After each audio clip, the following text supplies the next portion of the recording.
అనుసరించిన ఒక విధానం ఏంటంటే ఎస్సీ ఎస్టీలు తిరగబడతారని వాళ్ళకేమో ఈ డబ్బులు ఇద్దరు ఇచ్చారు చెరొక 5,000 డబ్బులతో పాటుగా చీర అది ఇచ్చి వాళ్ళ స్లిప్పులు తీసేసుకున్నారు. స్లిప్పులు తీసేసుకుని వీళ్ళు ఓట్లేశారు. వాళ్ళైతే ఆత్మాభిమానం కోసం పోరాడతారు, ఎంతకైనా తెగబడతారు.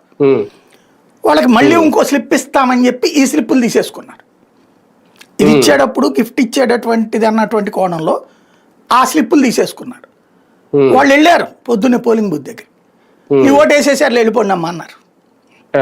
ఇది వాళ్ళే బయట తిరగబడి మాట్లాడింది, నిలబడి మాట్లాడింది, పోరాడి మాట్లాడింది.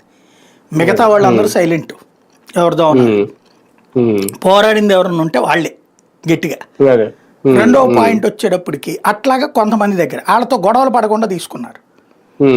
ఇక మిగతా ఈ రెడ్డి లేకపోతే వీళ్ళకి సంబంధించిన వైసీపీ వాళ్ళని ఇంట్ల దగ్గర నుంచి రానియకుండా ఉండటమా, లేకపోతే ఏరియాలు బ్లాక్ చేసేయడమా, ఓవరాల్గా ఎన్ని రకాల అరాచకం చేయాలో అన్ని రకాలు చాటుగా కాకుండా బహిరంగంగా చేశారు. అది ఇక్కడ తేడా.